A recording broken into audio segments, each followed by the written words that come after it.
It might be all over bar the shouting for Rosman. He can only beat Bowers by 3 points at best, and that's if he gets a perfect score. More likely, he'll be looking over his shoulder, trying to keep Adams from sniping him to second. Will there be any wild upsets tonight? We'll find out soon as we get ready to watch the PCA Sim Racing Series 9 Challenge class, live here on Podium Esports. Hi, I'm Joe Peak, and with me in the booth tonight is DJ Clark. Cameron Aubernon is on social media, and Ryan Bauer is producing while using cameras provided by Dougie Beard. But before we get to the racing, we're proud to announce that Pirelli is back as the PCA Sim Racing title sponsor for Series 9. Pirelli was founded in Milan in 1872 and today stands as a global brand known for its cutting-edge technology, high-end production, excellence, and passion for innovation that draws heavily on its Italian roots. Pirelli is among the world's major producers of tires and is an OEM supplier to Porsche. Find out more about Pirelli at Pirelli.com. Series 9 is also sponsored by Six Sigma Sim Racing, which was founded in 2021 by automotive engineers as a new sim racing equipment provider. After 1 year, Six Sigma now has divisions in the USA, Japan, Australia, and Europe, providing the best valued sim racing cockpits and peripherals.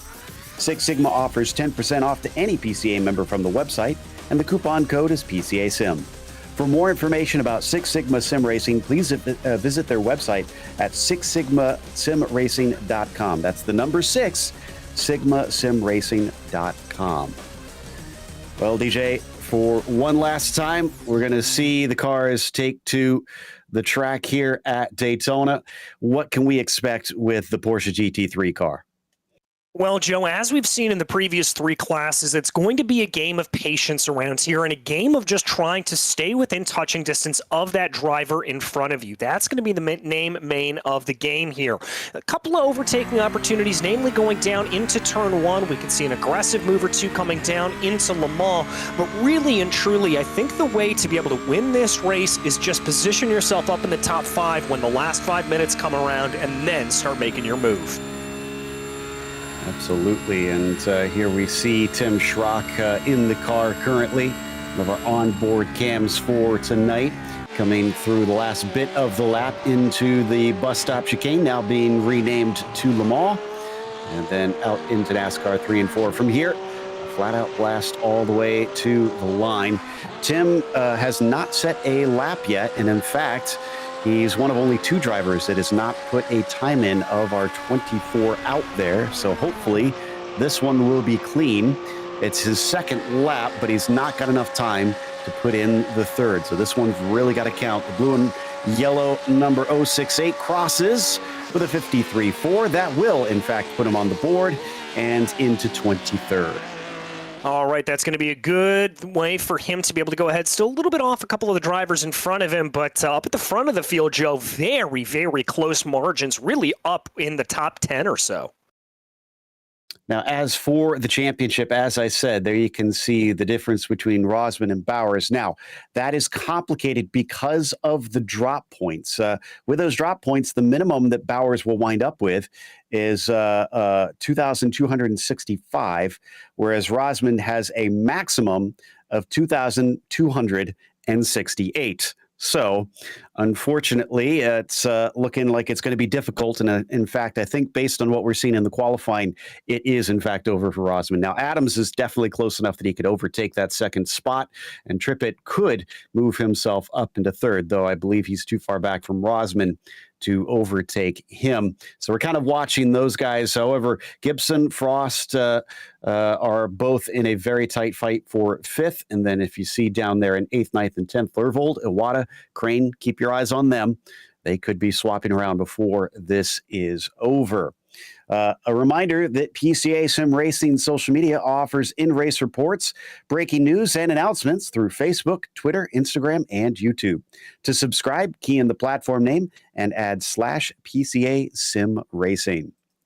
Looks like our grid is set, and as you can see, Bowers with the pole and ahead of the likes of Rosman. He has now clinched the championship with that one move. Mark Frost will start from 2nd, as Gibson will begin from 3rd, and Trippett is actually pretty good in 4th up there. Drew Kinney starts P5, Michael Adams in 6th. As I mentioned, Rosman only 7th here today, so he might have to be a little bit worried about that 2nd place in the points.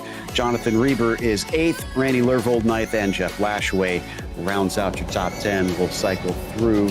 DJ's got 11th through 20th.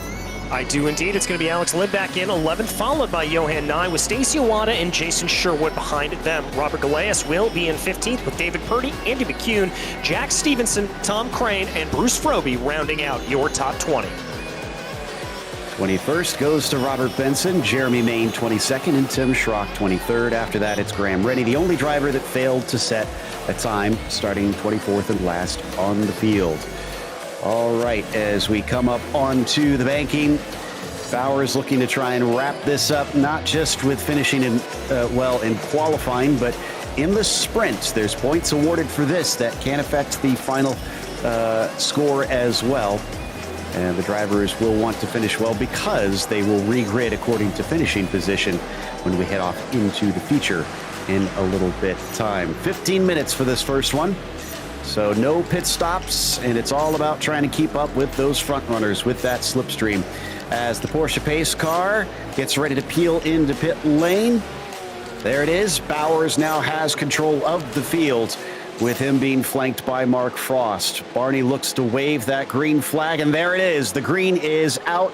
Bowers is on the loud pedal. Ooh, big checkup behind them as they go 3 wide briefly. And it looks like Drew Kenny got a great start as he's trying to duck up the inside, take third away. Round the outside, Frost trying to get the lead away, but stays down in second. Beautiful move by Kenny to get through.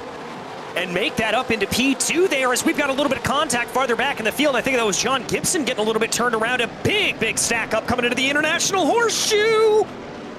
Yeah, and in the chicane before the horseshoe, we had about a dozen cars that came to a halt. Some of them turned sideways there. Unfortunately, not every one of them made contact, but it definitely caused a big holdup. And with this being a sprint race, there is not going to be much time to try and make up that gap.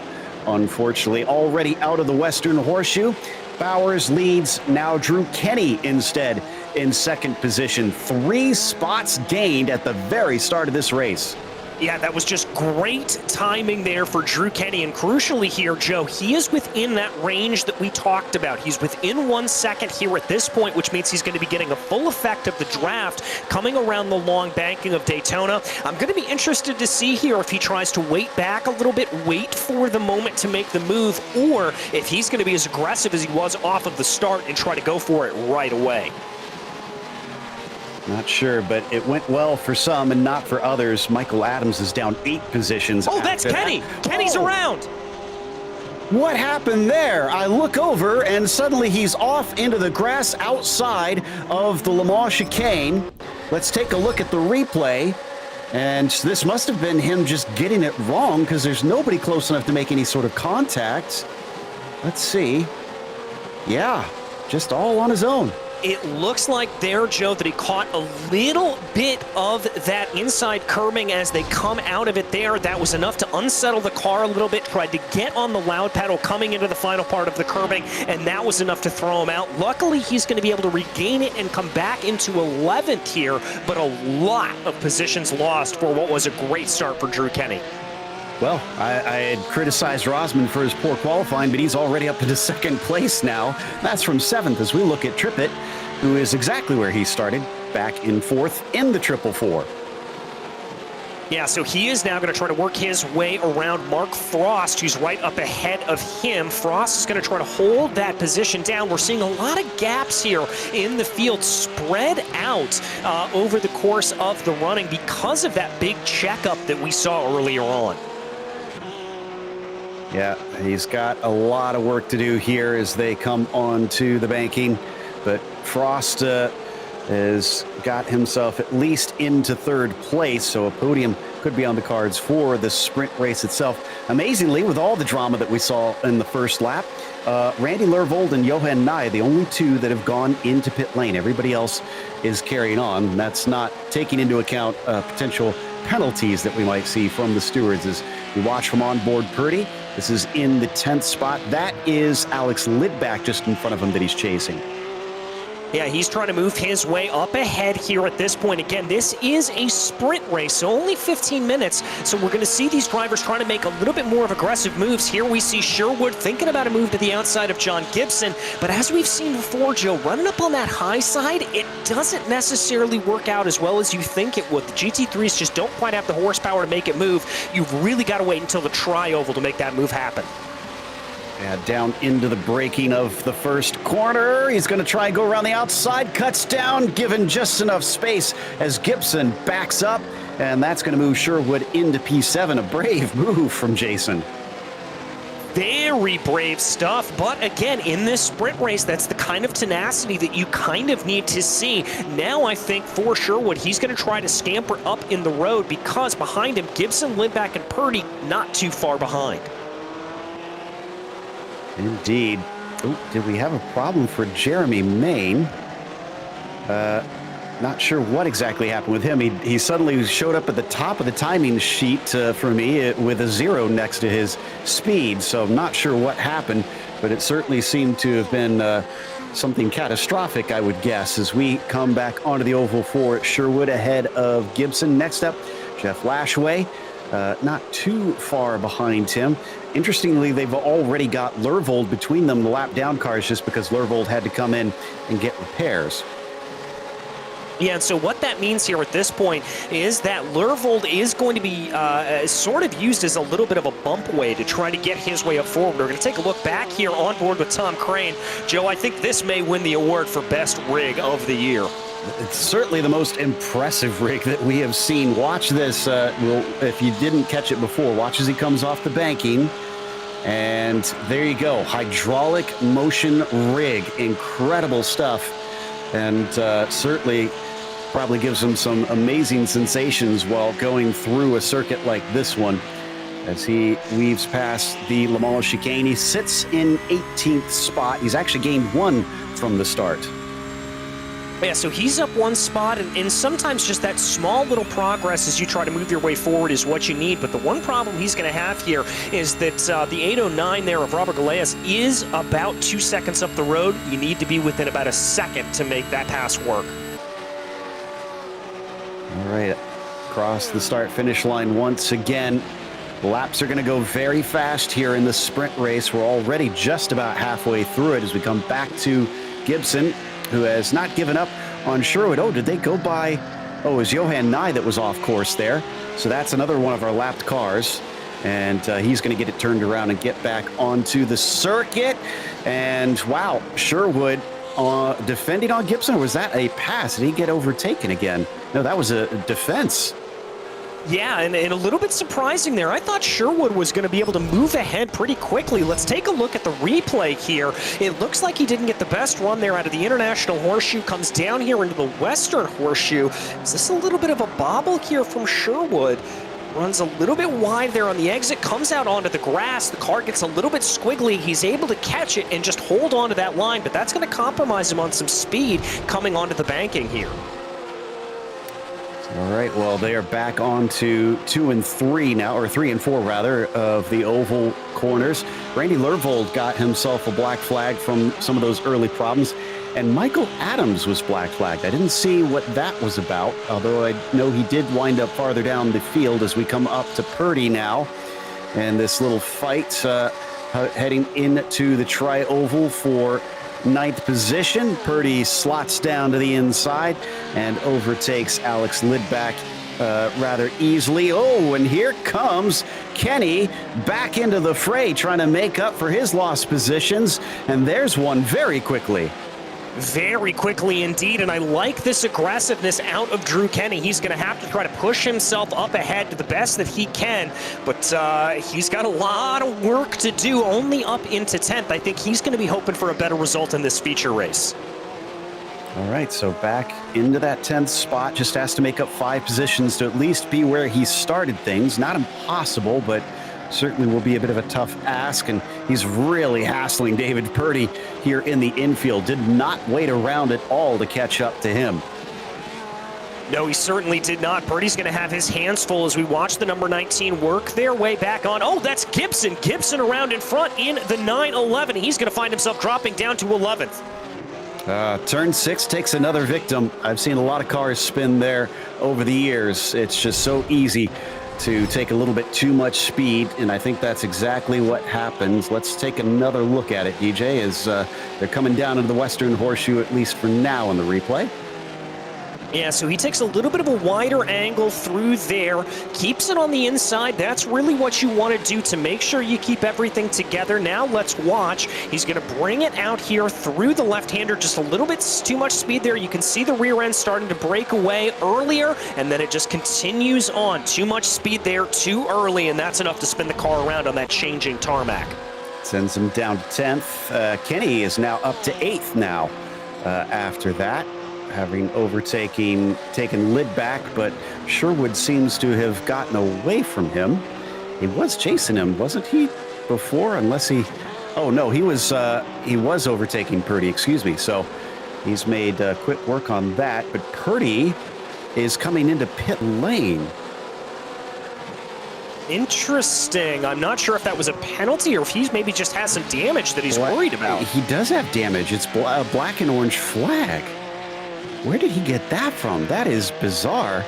He'll take his spare car, get back out there as we come to Tim Schrock here in 13th. That's Benson just in front of us in the number 71 as they fly into the International Horseshoe. Now you can see the sun is setting, but it won't completely go down here during this sprint race. We'll see it finish the rest of the way past the horizon when we go through the feature race. Yes, we will. And also important here to keep an eye on with Tim Schrock. He is our biggest mover of the race thus far. Up 10 positions, really able to gain a little bit of the misfortune of others that got involved into that little kerfluffle going down into the chicane. Look back onto the oval once again. Schrock now getting pretty close to Benson, but he's also got Galley in the 809 starting to encroach upon his rear wing. That spotted car now going to get a nice tow down the back stretch. Does he try it into the Le Mans chicane, or is he a little bit too timid for that at this stage, especially since it is just the sprint and fewer points to try and go for here? Nope, he doesn't quite yet, but great gains by Schrock on Benson through that back and forth. Yeah, he's going to get that gap under 0.5 of a second, and if he's able to continue that momentum, there may just be enough to be able to get him on pass. Let's keep our eyes here, though, as this is going to be a pretty good three-car battle. I don't think Galley is going to be able to make the move from behind because of the overspeed here from Tim Schrock. Schrock's going to think about it, and he's going to lift, and now here comes Galley. Down to the inside, no defense there from the likes of Schrock, so Robert is now into 13th position. Great heads-up move there from Robert Galley. He recognized that Schrock was backing off of the throttle a little bit, didn't want to send it down into the corner, and he just said, thank you, I'm going to take that position for myself. Sometimes you got to pick him up where you can, and great job by him. Also, unfortunately, Bruce Roby was our latest to get a black flag, so you should see him in to serve that relatively soon. Bowers is coming around to get 2 laps to go pretty soon as we come to Sherwood in the number 20. Jeff Lashway just ahead of him, and Jonathan Reber, a name we haven't talked about a whole lot yet this race, but he is into 7th, just kind of quietly running his race. Sherwood's up 8 positions, though. Sherwood's just been storming through. Yeah, he really has, just picking his way through the field here at this point. But as we look back on Jonathan, or as we look back right now on Sherwood, he's starting to gain a little bit more on Jeff Lashway. I wouldn't be surprised here in the final 2.5 minutes of this race if we see Sherwood going for that move. Yeah, I got to think he can't waste too much more time here. Maybe on the last lap.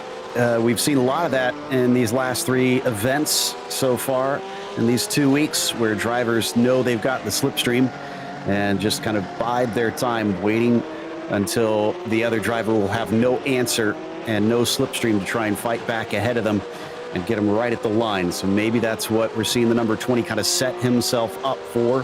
Lashway slightly defensive down into the Western Horseshoe, at least this time.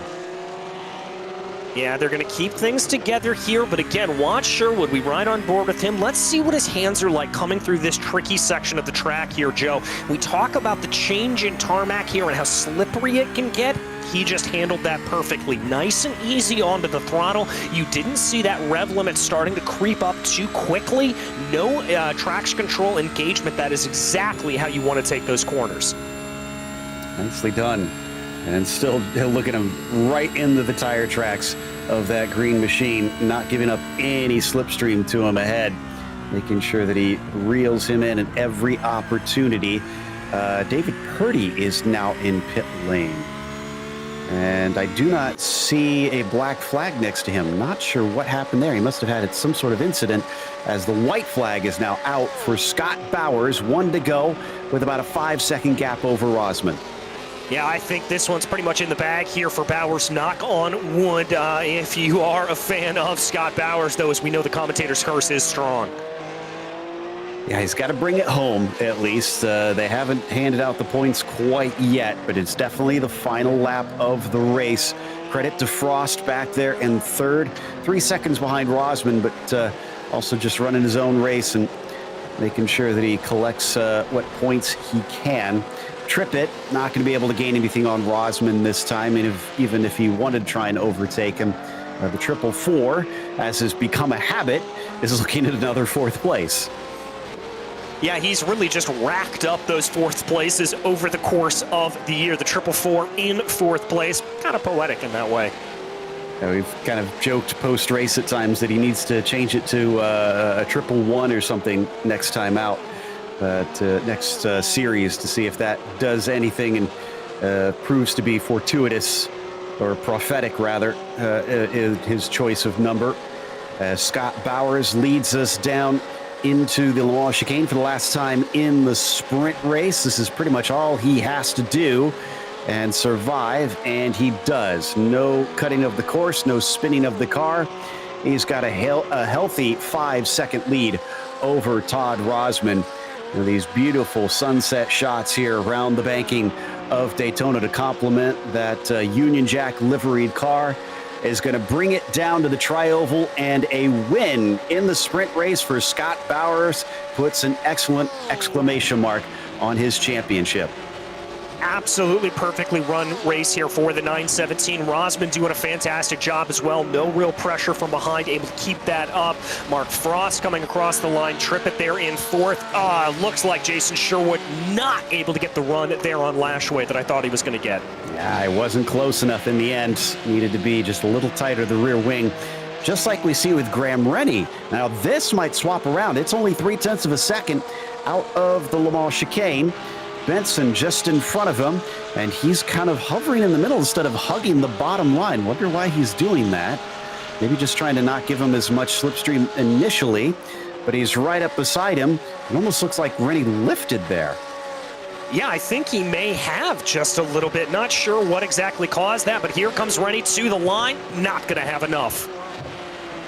Nope, that's not going to change around, and 18 cars will see the lead lap, all of our 9 laps here for the sprint race, which means it's time to go through the finishing order. Scott Bowers taking maximum points so far, with Todd Rosman finishing in second and Mark Frost third.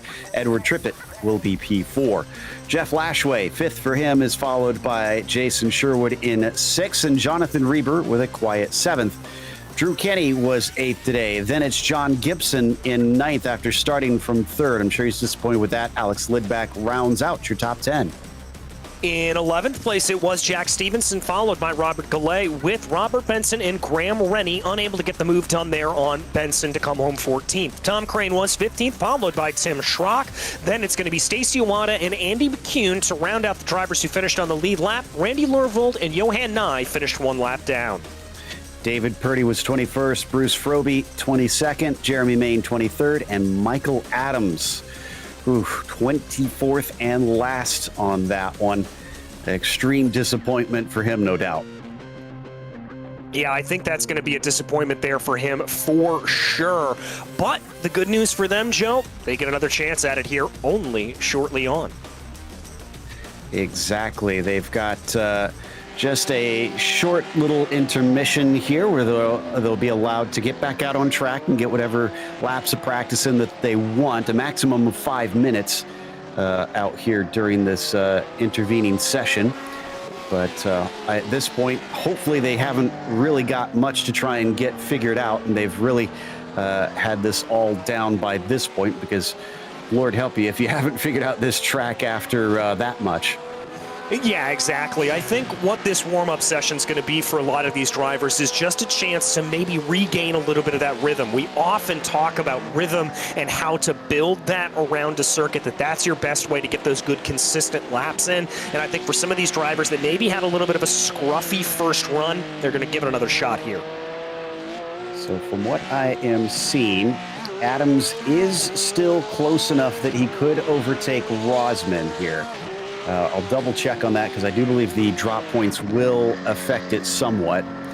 But they're just a little over 100 points apart, which should be close enough that something could happen, though it'll probably take a very bad finish from Rosman to see him jump him.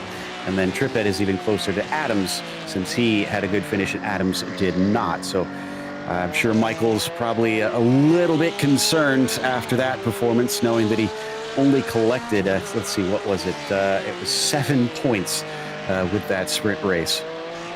Yeah, not the best run there for him, but he'll be able to try to get himself back under him. Obviously, a few more points here available in the feature race. 40 minutes for these drivers, and crucially a pit stop, which, as we've seen in the previous 3 rounds, Joe, can really change everything. Yeah, so I double-checked. Rosman has 187 drop points, and Mike Adams has 147, so both still easily able to have to take those on if they have a bad finish here, but also able to be overtaken. Trippett, in the meantime, his drop points are 300. So the guy has been super consistent, as we've seen with those 4th places time after time. And that is paying him big dividends, because even if he does have a bad day, he's going to be sitting in a very good spot. Yeah, going to be sitting in a very good spot indeed, and that's why you want to have those early on races where you just put in good consistency. It means that if you have a bad race later in the season, you don't have to use that for your drop week. So we take another look at Tom Crane here. You can see that rig just kind of moving and shaking as he works his way over the curbs. I love this angle from him. Not only that, not just an impressive rig, but an impressive beard from Tom Crane. Very David Letterman-esque that he's got going on there. I'm sure that takes quite the time to build that up as we watch him practice pit entry, which is probably a good idea here, DJ. It's going to be so easy to overshoot that pit entry. There's those commitment cones right there. Yeah, going to be very easy to overshoot that pit entry, speed into pit lane. The other thing that drivers are going to have to watch out for is this is a relatively wide pit lane when it comes to road racing. And so for drivers to come down in here, they're going to make sure that they need to hit their marks to come into the box correctly. We saw a lot of drivers in the past 3 sessions falling foul of that, frankly, and it costing them a little bit of the race. So I think that's going to be just as crucial. There is your champion in waiting. What would you call him here? Scott Bowers unofficially has made himself the champion. Unless there's some sort of strange penalties post-race, he cannot be caught mathematically from here on out. And it's kind of a victory lap to see if he can put a nice cherry on top of things. He's also practicing his pit in these last few moments. Now it really is getting pretty dark out here for our drivers, so not that huge of a change as we've talked about earlier this week as well, DJ, with all the floodlights around this place. Yeah, it's not like you're running necessarily at Spa or even Sebring with the updated lighting models. You're not really going to have to change your braking markers as you move your way around the track. Everything's pretty much going to be the same. It's just a little bit of change in the scenery. Well, with such a short sprint race, we still saw at least 3 black flags being handed out. So let's hope things are a little cleaner over the course of this one. And I believe that they are starting to grid up now. So here is your starting order. Bowers on the pole with Rosman in second. Sees Mark Frost starting third and Edward Trippett in 4th place. Jeff Lashway starts P5. After that, Jason Sherwood on his outside, then sees Jonathan Reaver on the inside of the next row. Drew Kenny is the outside of row 4 and 8th. It'll be John Gibson starting 9th, and Alex Lidback starts from 10th. In 11th, Jack Stevenson is going to roll off, followed by Robert Goulet. Then it'll be Robert Benson and Graham Rennie behind them. Tom Crane and his amazing motion rig will start off 15th, followed by Tim Schrock with Stacy Iwata and Andy McCune behind them. Randy Lervold starts 19th, and Johan Nye will round out your top 20. Purdy starts 21st, followed by Froby 22nd, Main 23rd, and poor Michael Adams has to come from the back of the field to try and make up for his bad finish in the sprint race. Tom Crane in his amazing rig sounds like the name of an album or something. Well, you said Letterman. My first thought went to now the late great David Crosby. That's what I thought with that beard. So okay. There you go. Interesting. I like that. Well, We'll see how he feels about it, if he has any inspiration for the beard. Hopefully we'll get to chat with him and maybe ask him a few questions, but he's going to have to make up a number of spots to do so, at least 13 if he wants to get onto the podium here today. You never know. It was a wild one on that last race, especially at the beginning. Who learned their lesson from the start, where we had nearly a track blockage out of turn 1 and into the little chicane that takes them down into the International Horseshoe. Pace car getting ready to peel away.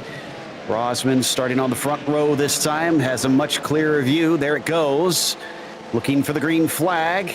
There it is. Scott Bowers is on it, and he gets a good jump over Rosman.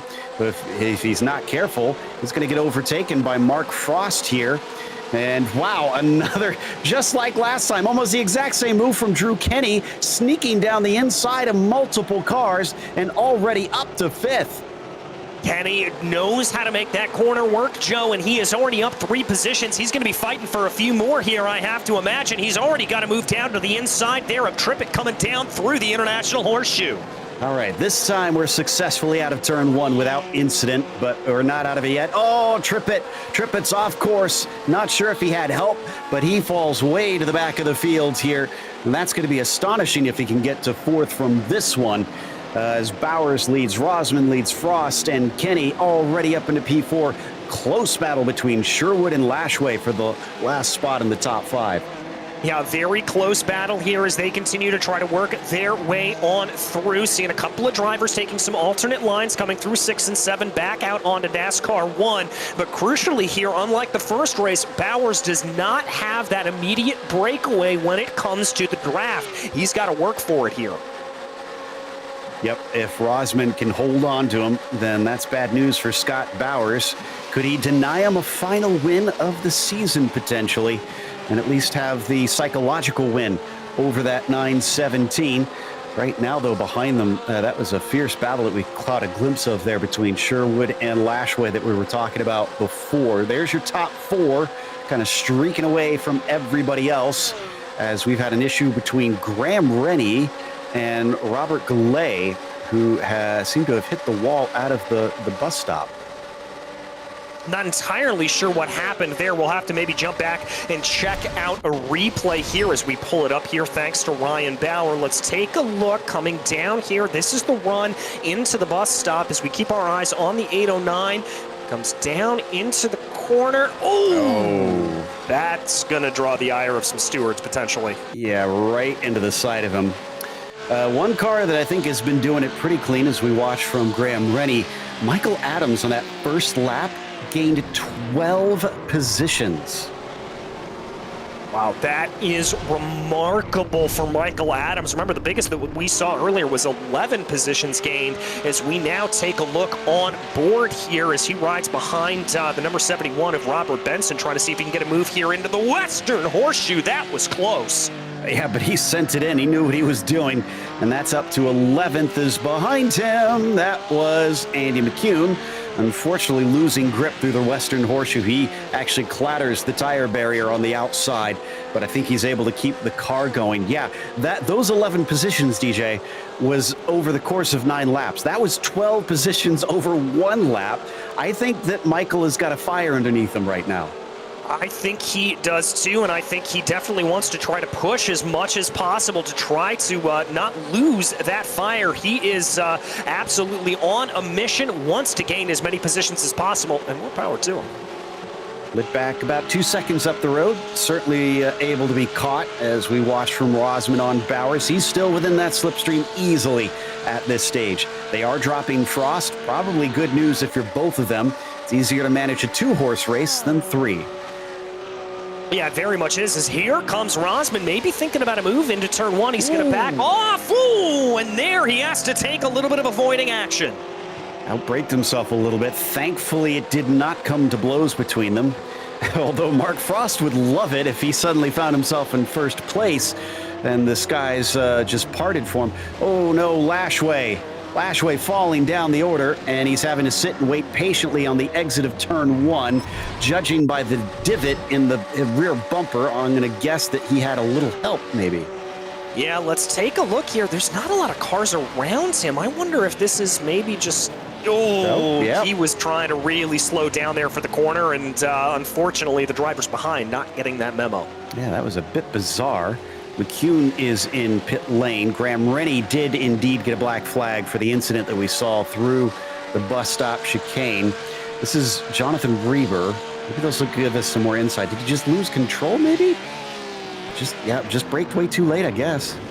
Yeah, and I think he didn't necessarily anticipate there Lashway slowing down to the rate that he did. Lashway looked very, very slow on entrance into the corner. Let's watch from behind here with John Gibson. You can see, I can understand that mistake there. I can understand how that happened. I think Lashway broke a little bit too early. Yeah, and unfortunately, in most cases, the stewards tend to look poorly on the car behind, so I'm not sure if they'll give him a penalty for that or not, but we'll wait and see if anything comes of it. Gibson gets promoted to 6th thanks to that little incident. This man, though, Bowers, has stretched it to 9/10 of a second over Rosman, so that could be critical if he can continue to just pull away a little bit here. Yeah, he just wants to try to build that advantage as much as possible. The gap's hovering at about 1 second right now as we've got a little bit of side-by-side further back in the field. Stevenson getting overtaken by Lidback. That's for the 9th position down into turn 1. Lidback going a little deep, though, and he was able to eventually make it through the corner. And it was a penalty for Reber for that incident, for going in deep there and being caught out by the slow car in front of him. So he'll have to serve a black flag as we got another one with Iwata trying to go by Lervold. And he's going to be able to make that one stick. Both of them have gained a lot of spots here, up 4 and 5 positions respectively. Yeah, they're both really moving their way through the field, and it looks like there that Stacy Iwata was not taking no for an answer, kind of muscling his way on by down into the International Horseshoe, but able to get it done, able to make it work, and now he's going to set his eyes ahead of him on Tim Schrock. Okay, so Schrock also up 4 positions here in this race. They've all kind of started around the same spots on the track at the beginning of things that have all found their way to the mid-pack by this stage. Drew Kenny is catching up to Mark Frost, so we might have a battle for the last step on the podium. Is Drew going to try and hassle him, or fuel stops? We haven't talked about those. Is he going to save a little gas? Yeah, that could be a potential here for Kenny, but I think with just as aggressive as we've seen Drew be over the course of this race, yeah, he's going to look to the outside, now to the inside. Nice little cut back there for the number 19, gets down onto the binders, and there's also been a pass for the lead as Rosman goes by Bowers. Oh, I didn't realize it was that close, unless it was a mistake by Todd. That seems highly unusual. I think it was a little bit of a mistake. We need a replay of this one. I'm watching it back. And Bowers, I think, did he actually get rattled here? Watch this. I think he may have. Did he just outbrake himself down into the corner? Yeah, pressure from behind from Rosman, able to make it work. Brilliant stuff there. Yeah, not common that you see that. He's been so unflappable for many races up to this point. And so now Rosman is now back into the lead. Again, he kind of needs this, not for the championship, but just to try and boost himself at the end of Series 9 to say that, yes, I can beat Bowers. Yeah, and sometimes, even though you're at the end of the season, you need that confidence boost to really, really help you around. I think Tim Schrock may have had a little bit of an issue farther back down in the field, but if you're able to carry that on, that's really, really a good thing to have, and it can help you as we go into Series 10. Indeed.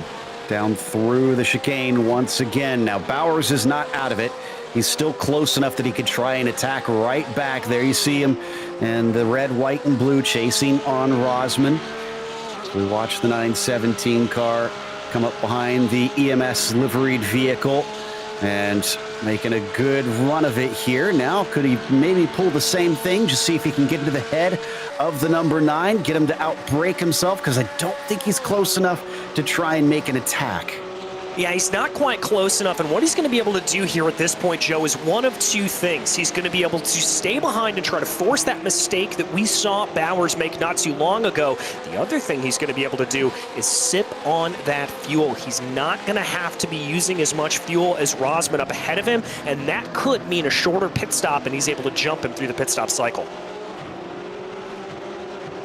Yep, so down through the infield one more time for them. They've got lap traffic just in front. That is Andy McCune that they've been catching up to. We've been seeing flashes of on the screen.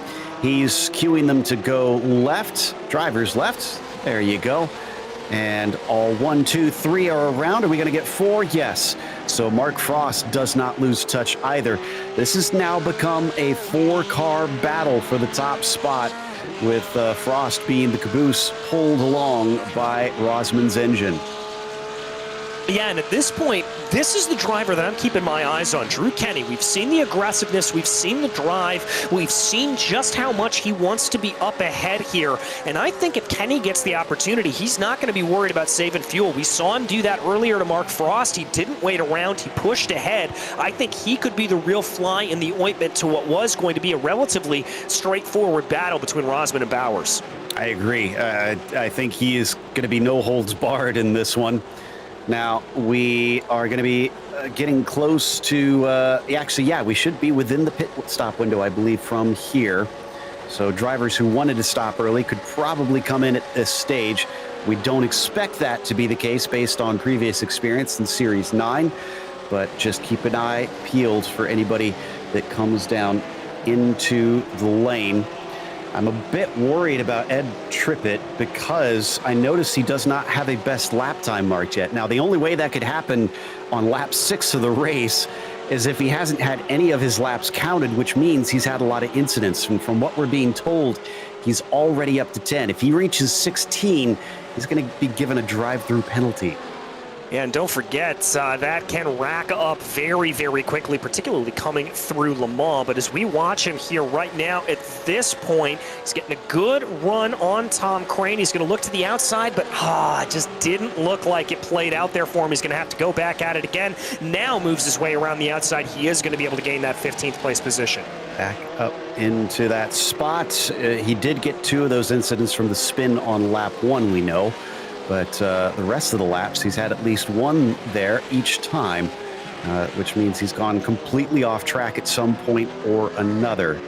Well, let's hope he's able to clean it up because he doesn't have enough laps to be able to keep doing that every single lap. Back to Bowers in 2nd place behind Rosman, and they're stretching away from Kenny slightly. It's up to 1.2 seconds to the number 19. Good news if you are Scott Bowers. Again, trying to manage this race so that all he has to focus on is dueling with that number 9.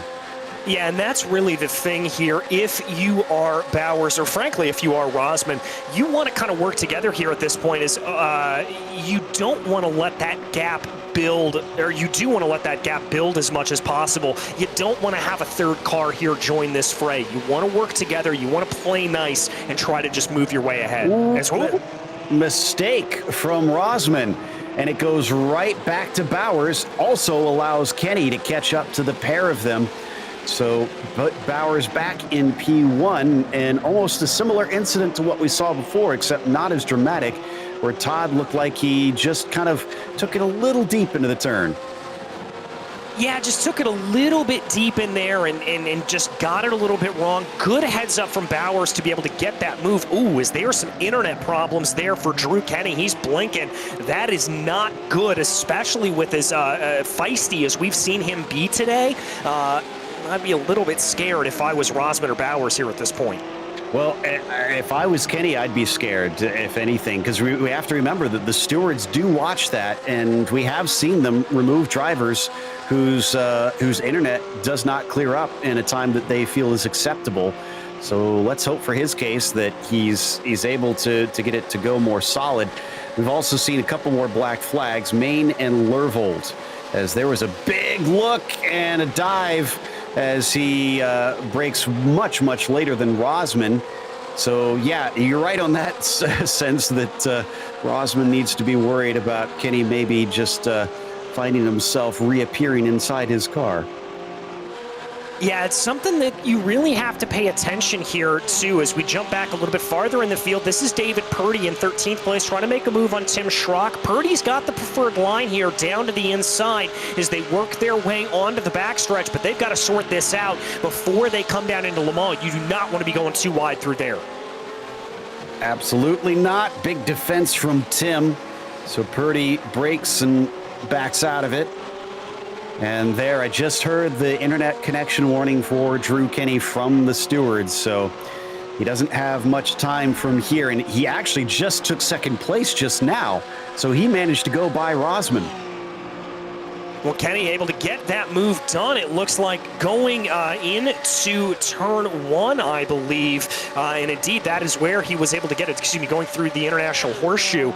So a good move there from Kenny. But yeah, he's got to watch out. There's not a whole lot you can do if you're having internet problems from inside the sim. Oh, there we see a run wide for Tim Schrock. That's going to give the position over to David Purdy.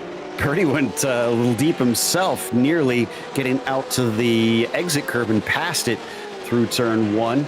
Both of them still on the circuit, still rolling. Purdy's now 12th, Schrock in 13th, getting close to that halfway point. So who will we see in soon? Who will break it up into even halves? Well, as we've seen in the previous rounds, although this is a shorter race, I would not be surprised, Joe, if we see drivers going as long as possible as there. Kenny actually made a little bit of a mistake coming out of Le Mans, and Rosman had to check up his momentum. I'm not sure if he's going to be able to get a run on him here at this point because they both had to check up. Yeah, this is bad news if you're Todd Rosman, because he's lost 2 full seconds to Scott Bowers. And I'm not sure that he's going to be able to run him back down. And as he flies behind Drew Kenny, he's going to elect to just wait patiently and pull that toe. He's not going to attack him down into turn one. Does look like Drew's not blinked for a while as we come back once again to Benson, this time with Iwata trying to go the long way around of the banking. And this is onto the tri-oval portion out of NASCAR 4. So with Benson on the inside, he's got the clear advantage. He's going to have that clear advantage. The question is if he can make it work down into the braking zone. Here they go, get on the binders, and it looks like the 71 is going to be able to pull that move off. All right, so Benson holding on to 9th. Still waiting for our first scheduled stop. Everybody else who's been into pit lane, I'm pretty sure has been for black flags or repairing damage. Back to Tom Crane now with Jeff Lashway here just in front of him. Lashway down 11, Crane down 2. So Crane with a little bit less damage there. Lashway probably extremely disappointed himself after what a great performance that he had in that sprint race. Yeah, very much so. I'm sure he's going to be a little bit disappointed. But as we said, we've still got about halfway to go here in this race. We ride on board with Michael Adams right now, trying to close down on Jason Sherwood. The gap under 0.3 of a second. It's all going to come down here to the run out of Le Mans. Let's see how Adams can handle it. Looks good there through the first 2 parts of it. Now he's going to get back onto the loud pedal. He's going to find himself about 0.3 of a second behind. I think he's going to be within striking distance. Adams is up 18 positions here, trying to make it 19 and get into the top 5. Really been phenomenal as he goes around. Sherwood actually did wave him by there over the radio, so he wasn't interested in fighting him. I think he was aware that was a hard charging car. Yeah, I think he knew that as well, and that's some good heads up from drivers when you recognize that there's that faster car coming behind you and you do not want to put up a fight because it's just going to slow the both of you down. So a very, very good heads up play there from everybody involved. Well, yeah, and especially with it still being relatively early in the race, if they both try to fight back and forth for a long time, then that would lose them so much. Back to Reber, who has served his penalty and is now trying to fight Schrock for 13th. Schrock on the bottom in the blue and yellow, still playing defensive, but breaking a little early for the likings of the 147. That's going to get him 13th place. Yep, able to make it work pretty simply there down into turn one. Again, we are seeing that be the primary overtaking opportunity here at Daytona International Speedway. As we take a look now on board Todd Roseman, he's got a little bit of a run here into Le Mans. Wouldn't be surprised, though, if he lifts out of it, even though he's got all that momentum. There you see the lift. Yeah, so he's trying to play the long game here. Just work together. They aren't catching up to Bowers, unfortunately, so I don't think that's going to get them a shot at the lead. But then you never know. Bowers could have a bad pit stop, or he could make a mistake, and they could fly right by him as they come onto the tri-oval. Little look, and then it seems like he's back into the tire tracks of that number 19. Yeah, he's just going to hold it behind here, going to back out again early. I think he's doing some fuel saving here, Joe. I think he's thinking about the long game. Yep, it definitely appears that way to me, but we'll see. We've been proven wrong on these things before, and maybe he is thinking about something else and not really all that concerned with the fuel strategy. There we go, halfway marker as we come back to just about halfway up the field. Stacy Iwata still on the back of Benson. We watched this pass not long ago.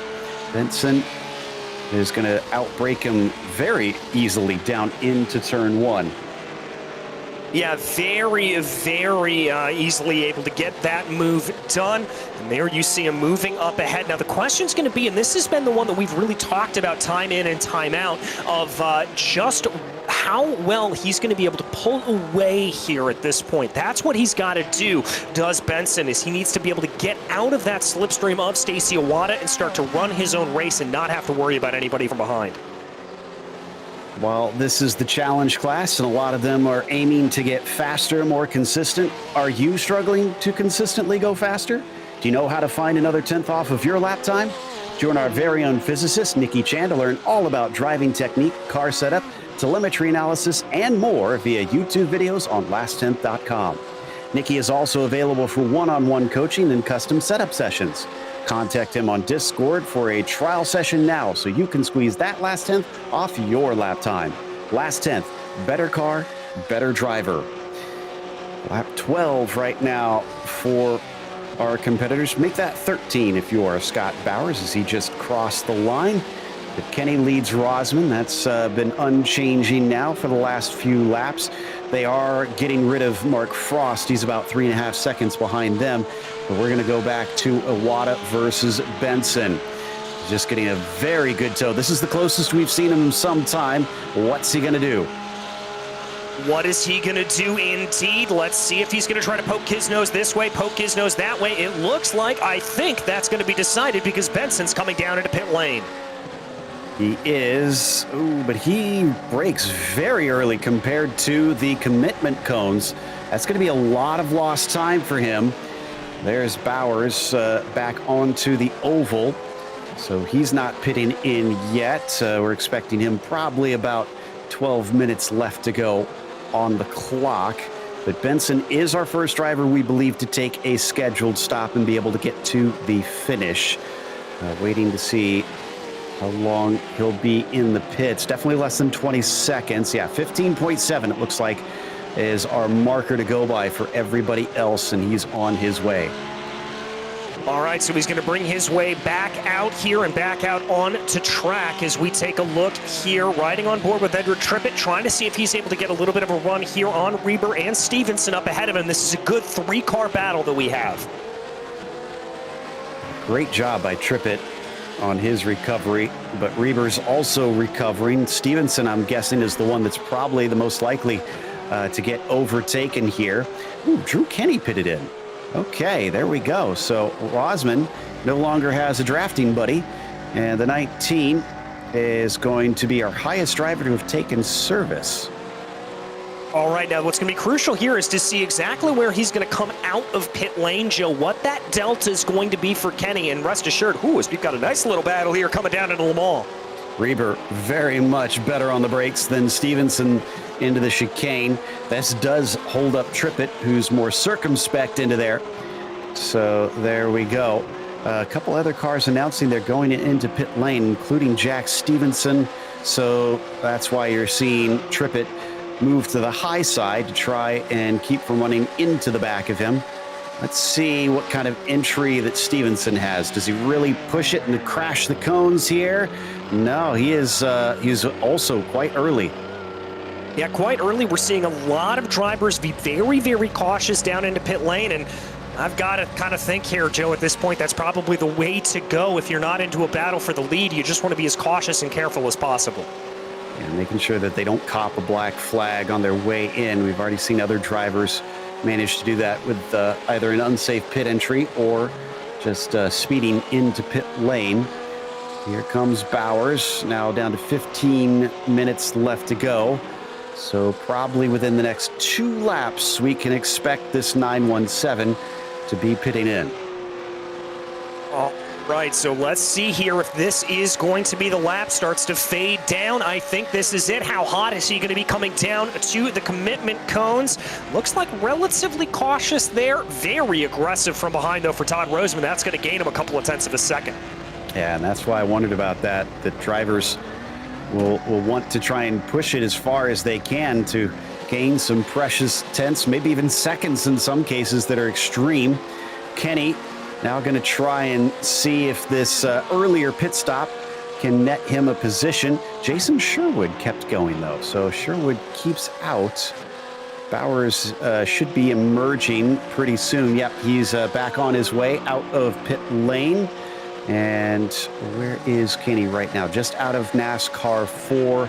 Bowers is getting to the exit cones now. So that is way too far away for Kenny to be able to catch up to him and be a threat. Yeah, so Kenny just didn't quite have it there. Looking at the pit stop times right now, Kenny was very long in the box, 21 seconds.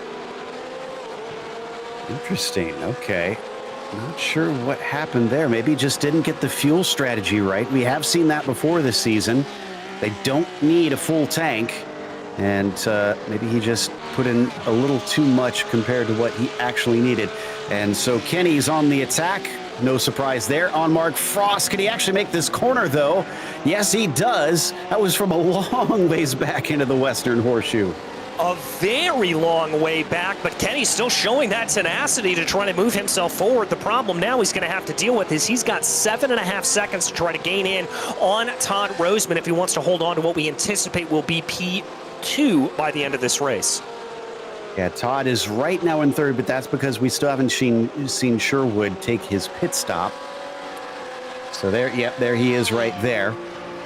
He's the last remaining driver that needs to come in, and he's doing so right now. What did I say? About 13 minutes left to go. That's pretty close. He is trying to attack the cones. Ooh, I think he might have gotten a speeding penalty. He did. That's a black flag for Jason Sherwood. So he is going to be held for some time here in pit lane for maybe keep being a little too ambitious.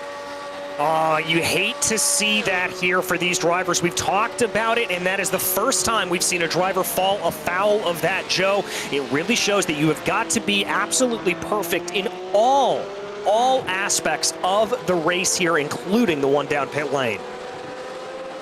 You can see the gap now as we show the view here of Bowers, and then the headlights in the background are Roseman.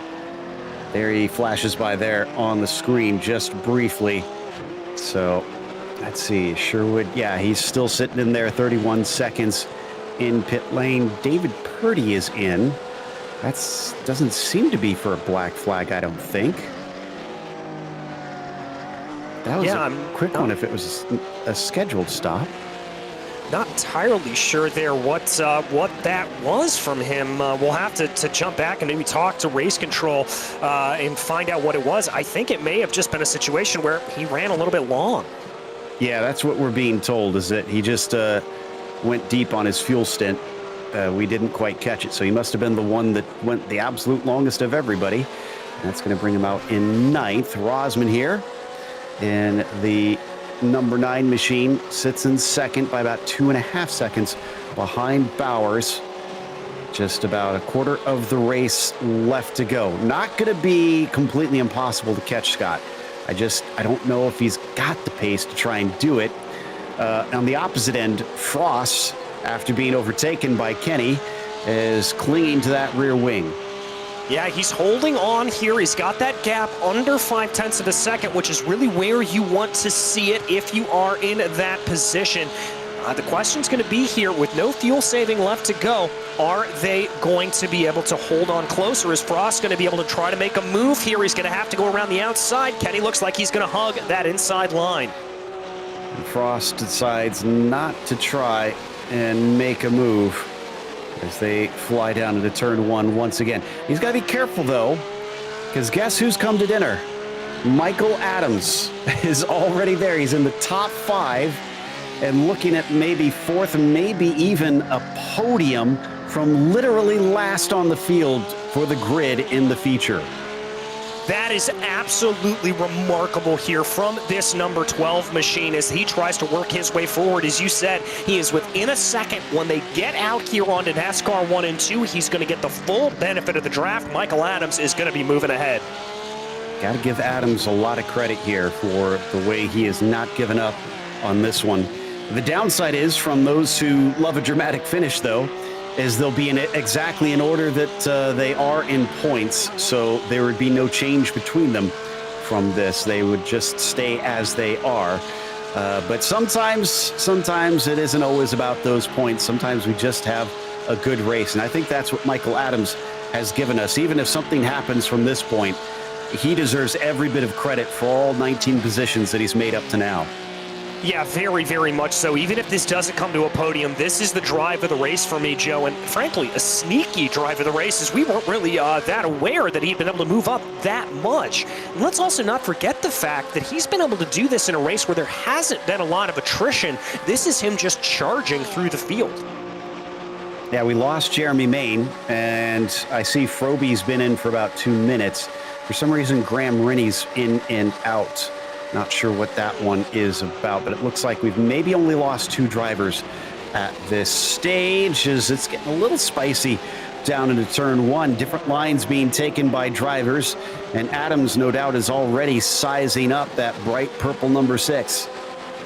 Yeah, I think he's ready to make this move. He's going to find it a little bit difficult to get it done because that number 6 is going to get the draft off of Drew Kenny in front of him, but they've also got a little bit of lap traffic to deal with that's going to make things interesting. That's Graham Rennie. That's the last car running right now, and it does cause an awkward situation down through the kink. They lose major touch with Drew Kenny. Adams, though, is through to the inside of Mark Frost with a decisive run into the Western Horseshoe. Just making that move stick. He's able to get it to go, and now let's see if there's going to be a fight back here as they come back on to the long drag on NASCAR 1 and 2. He's getting it to go. Call Michael Adams the doggy bag today. My goodness, he has just been picking them up and putting them down. Drew Kenny, 1.4 seconds ahead. Let's see if he can run that down and manage to get himself at least one more and be able to spray the champagne. Kenny's going to be utterly devastated by that one, especially since Kenny was looking pretty good at the first race and then wound up in 8th. And this one, once again, looking fantastic. And if he's just off the podium, it's going to be a little bit frustrating if he can't manage to hold back Adams. But that's going to be the battle of the wills between the pair of them, no doubt, as to who wants it more. Yeah, I think you're right about that. And with only about 7.5 minutes left to go, it is really all going to come down to drive here. We look out the back of Drew Kenny. He's starting, at least trying to pull a little bit of a gap on Michael Adams, but Adams better under braking down into turn 1. That's going to allow him to stay close and keep that gap about 0.6 of a second. Wow, great stuff here from Michael. Just a never say die attitude out there. This is all behind the sort of dud that's become Bowers and Rosman. Todd has actually caught up by what looks like about half a second to Bowers, but it's kind of looking like too little too late, if you ask me. Yeah, I think you're right about that. 1.5 seconds. He really needs to try to bring in that gap under about 1 second to be able to get a full benefit of the draft, and I'm just not sure if he's going to be able to get it. He could still do it. It's just he'll need Bowers to not be terribly quick, and he'll need to really put down some flyers to get within that range. And that's just to get within that range. Then he's got to reel him in the rest of the way from the slipstream and actually try and pass him. easier said than done with only 6 minutes left on the clock. In contrast, Adams is already there with Kenny and has been trying to see where he wants to set him up. Yeah, trying to see here at this point, and that's a great run there for Michael Adams coming out of Le Mans. He's now going to be able to tuck behind under 2.5 tenths right now, under 2 tenths. I think here we could see a move down into turn 1. If I'm Michael Adams, I don't see the reason to wait around. He's going to dive under the line. And they're allowed to do that, so he can try and pass here in the apron. It's just... Yep, there he goes. He's clear. I was going to say he has to make sure that he's clear, but there's that trick we've seen a million times from Kenny. Back up the inside of turn 1, and he says, no, you don't. No, you don't indeed, and Kenny able to hold on to that position. Now, what's crucial there is if I'm sitting in Michael Adams, but he's not going to wait around to take my advice, he's going to have a look into the International Horseshoe. If your advice is what I was thinking, cover the inside. If you're ahead of Drew Kenny, cover that inside line. Well, that was part 1 of the advice. Part 2 of the advice was maybe just try to wait it out here until the last lap. We saw that Adams was able to get ahead by the time they crossed the start-finish line. So maybe if you wait a little bit here, you're going to be able to jump him no matter what. Speaking of jumping, Trippett just managed to make his way into 10th. So despite the early spin, he's trying to make the best of it, just unfortunately needs some dire circumstances for those ahead of him if he wants any positions in the points battle. Look at how close this is once again. Now Adams tries the outside, but on a different corner. The bus stop chicane does not really go well for drivers that try it too wide unless you really have respect for one another. They're giving each other space, but they're also slowing each other up. Now they come together and they go off, and Mark Frost laughs his way to the bank. Oh my goodness, it was the most predictable accident you could imagine happening, and it came together there. The one bit of solace for both drivers is the fact that there's no damage on the car, but Joe, that had disaster written all over it. And Graham Rennie in the background kind of thanking his lucky stars. He was able to sneak through there at the very end, a lapped car, but he could have so easily been collected there. It was nearly an unsafe re-entry from Kenny. If we watch this, if we stick with this, watch the 19. I understand his eagerness to get going. Woo! Yeah, as we take one more look here, Joe, you can see them just both fighting for the same area of real estate, and you said it right. There you go. Moving on by is Frost, and here is Graham Rennie. Oh, that was close. Frost stayed patient, and he reaped the rewards. In fact, it's 7 seconds down to Michael Adams now. So he is way, way ahead of him at this stage with 3 minutes left on the clock. Next time by is going to be 2 to go. All right, 2 to go here for your leaders. And look at what Todd Roseman has been able to do. He's closing in here within 0.5 of a second. I think we may have a little bit of a battle for the lead. Okay, well, color me surprised, but man, total credit to the number 9. I didn't think that he's going to be able to do this. 2 laps. If he pulls up on him, yeah, so 0.9 of a second here. He should gain about maybe 2 tenths or so. As long as he's close enough through the infields, he should be able to have a shot at it. Sadly, for Drew Kenny fans, after such a great drive, he's gotten a black flag, so his woes aren't over. You hate to see that there for Drew Kenny, but he unfortunately, I do have to say, probably deserved there. That was a little bit too aggressive coming up through the corners. That was Bowers running a little bit wide down into turn 1. That helps Rosman even more. It is down to 0.7 of a second.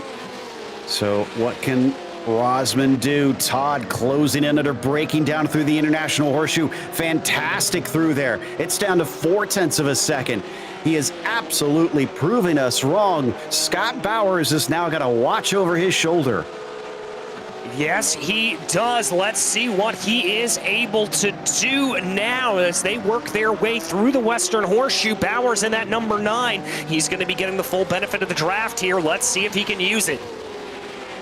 Interestingly, Drew Kenny did not pit to take his penalty that time through. And so he'll get one more lap and one more chance to serve it. But after that, he's going to find himself given a time penalty. post-race if he does not serve that, and that's automatically done by iRacing itself, so he can't refute it. It happens. Meanwhile, coming down into the bus stop chicane, this is from the gearbox of Scott Bowers. Rosman just behind. Oh, but he has a bad run. It's back up to 8/10. This is not what he needed. Not at all what he needed. It's up to 9.5 here at this point. Just getting that bad run out of there. The only thing I can say here for Rosman is let's hope he got it out of his system and he's able to get a better run here on the final lap. Oh, he needs a very good run on this last lap. White flag is out for Scott Bowers. Rosman needs this for the psychological victory over Bowers. He needs to try and beat him at least in the final race if he can't take the championship, but will he be able to? Frost behind them by 13 seconds. Once again, Todd is very brave into the International Horseshoe. This time it looks like it bit him though. Yeah, I think it did. It did bite him a little bit as now they come back around. Oh, the gap's at 1.2 seconds coming down into the Western Horseshoe. Interesting stuff here as Scott Bowers looked like maybe he wouldn't be able to get away scot-free on this one, but now it's once again swinging back in his favor. Schrock's going to wave him by down to the inside, so this won't help Rosman catch up with lap traffic, causing a problem for the 917. It's still at 1.1 seconds. All Scott has to do is make it safely through Le Mans. Yes, he does. 1 second here. He's just got to get this right. Let's keep our eyes focused on this 917 machine. Let's see if he can do it. Good line into the corner, Joe. I think he's going to get a good line out. Yep, that looks solid to me. Didn't cut the course. No black flag to worry about. No slowdown penalty. And it's 1.3 seconds now between them. Well, Bowers proving why he is a champion here in Series 9. He's going to wrap it up with a win at Daytona in the challenge class for the feature race. Absolutely dominant performance here from Scott Bowers, taking victory, taking the championship. Well done to the 917. Interestingly, Drew Kenny did not serve his black flag yet, so he's going to try and suck up the time penalty and hope that it's less, I guess, than what he would have lost going through pit lane. This is Purdy behind Trippett. Ed is all the way up to 9th, breaking his fourth place finish trend, but not in the way that I think he wanted. Yeah, I don't think so either, as he's going to find himself well down in the order here in 9th place. We got a couple of more battles to finish out right now. That's the 0-1-0 of David Purdy trying to see if he can close down on Edward Trippett up ahead of him. Doesn't look like he got a good enough exit. I think Trippett's pretty safe behind them. Benson versus Lashway. And, ooh, this could be a run to the line here. Lashway's got a nice toe in the green number 14, as Benson won't be able to really do much to try and defend this. He can try and move over, but only once. After that, he's not allowed to move again. And he moves to the outside, down underneath him. Looks like Lashway might have this. He gets a nose ahead. And indeed, Lashway is going to finish 12th over Benson. And 16 cars will wind up on the lead lap for this one here today. That's going to take us to a quick break. We'll come back with the unofficial results as well as driver interviews, so stick around.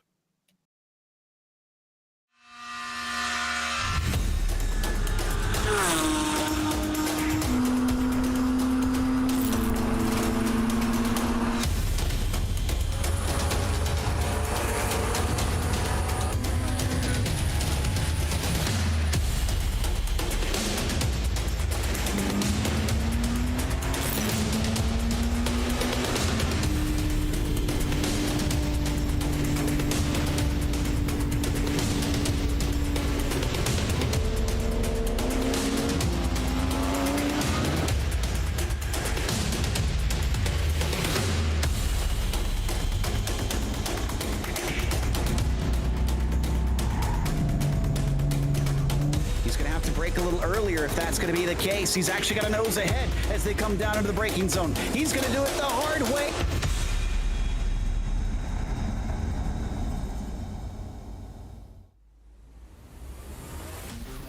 Welcome back to Daytona International Speedway.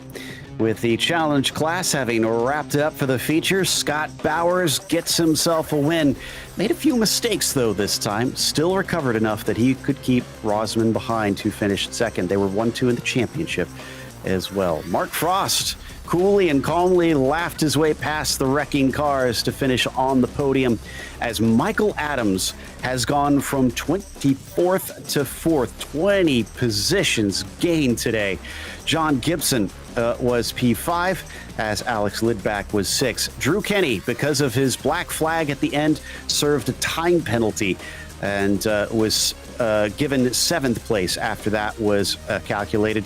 It was Stacy Iwata in P8, another driver moving up a lot, 9 positions, and Purdy in 9th gained 12th.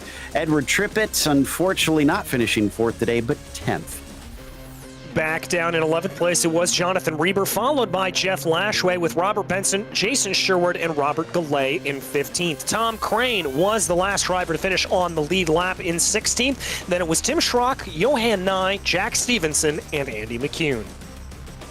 Randy Lervold was 21st with Graham Rennie 2 laps down. Last car to finish in 22nd. Froby did see the checkered flag. He was 5 laps down in 23rd. Maine was our only DNF here today in the challenge class. We do have Scott Bowers ready to talk to us as well. And Scott, it was max points out there today once again, but the feature race looked like that one wasn't quite flawless. What happened? Yeah, I didn't get as much practice this week on the track as I wanted to. So yeah, I had a few moments here and there. Those last laps, Todd was starting to reel you in. Did you kind of turn it up a little bit to try and pull away from him? Is that what allowed you to break that slipstream in the end? That was all I had. He was catching me. I'd catch him a few parts or pull away from, on the track a few tenths, and then he'd catch right back up in another part of the track. So we were pretty equal, but that was everything I had. Well, it's been an impressive season.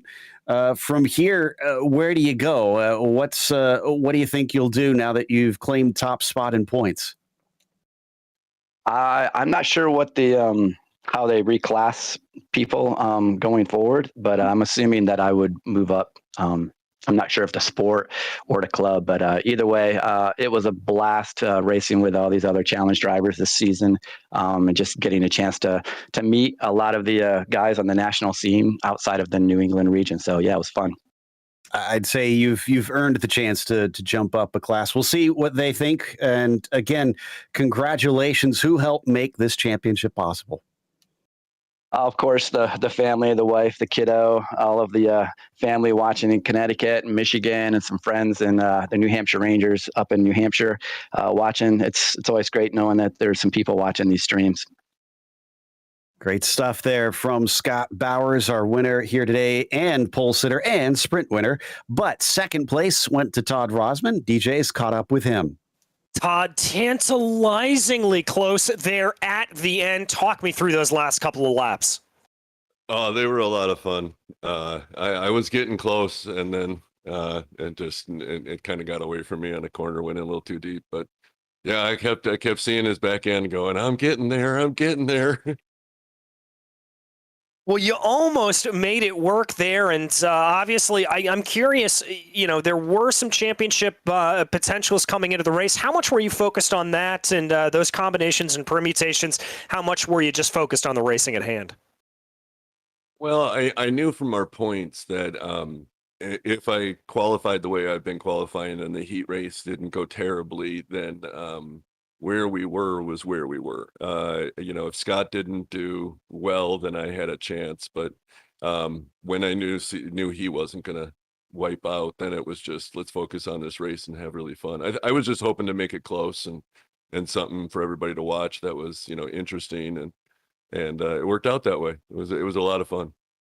It was a lot of fun indeed. And I want to ask you the question we were asking a few folks last night. As we look ahead here to Series 10, are there any tracks that you're maybe hoping that they're going to show up on the calendar next time around?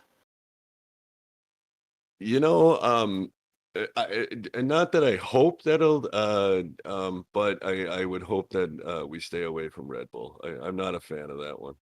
But you know, I'm open for all challenges. I think Series 10 will be a lot of fun. And just like this one, it was a blast. Well, it was a blast to call, I can tell you that. But as for tonight, who makes this possible? Who'd you like to thank? Well, the biggest thing since the series is over, I got to thank my wife. She has put up with me jumping into my seat and practicing and doing these races. So big shout out to her. And then my family, friends, all the EMS providers, Podium for you guys. You guys do a great job. Pirelli, Sig 6 for sponsoring the race. PCA doing a great job in the sim racing series. So glad to be a part of it. Thank you. Thank you, Todd. That was Todd Roseman, your second place finisher here tonight. And Joe, I believe you've caught up with our final podium finisher, Mark Frost. Indeed. And Mark, my father always said I'd rather be lucky than good. Is that kind of the sentiment tonight? Yeah, you know, it was you're just waiting for an accident in front of you to happen. That's this track, right? And so really bad luck to Michael Adams, who I saw crawling up like 8 seconds back. I don't even know when I started counting.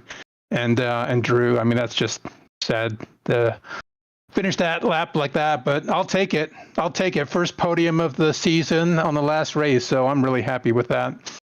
Well, and generally throughout the evening, it looked like you were massively consistent. You qualified second, you finished third in the sprint, and finished third in the feature. So I feel like you could argue you finished where you should. Yeah, no, I just broke away from the pack with somebody a back marker going by, and you know, this track you're out of touch at that point. Yeah, that seems to happen pretty frequently. Well, you heard, you may have heard our question to Todd a little bit earlier. We're kind of very curious what drivers are always looking forward to. Season 9 wraps up.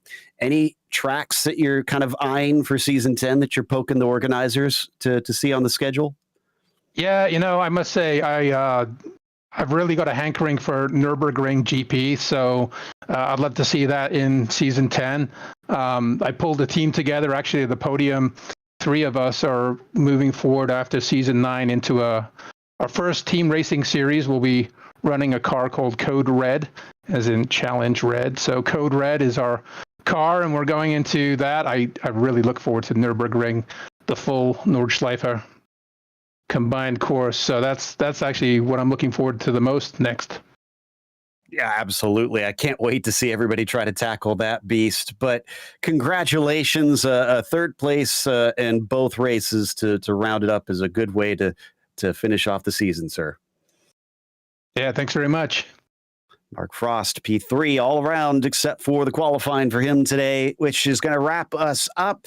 But we're not completely done yet. Join us Sunday, January 22nd at 9:25 p.m. Eastern for the entry class. We'd like to thank the PCA Sim Racing title sponsors for Series 9, which of course includes Pirelli and Six Sigma Sim Racing, as well as a huge thank you to LastTenth.com. Better car, better driver. Big thanks to the steering committee at PCA Sim Racing, and a huge thanks to our team tonight, DJ, Ryan, Cameron, and Dougie. None of this is possible without those behind the scenes at Podium Esports, Ryan Barrett, Gary Sexton, and John Theodore. Thank you so much for watching tonight's broadcast of PCA Sim Racing. I'm Joe Peak, and I'll see you on the track.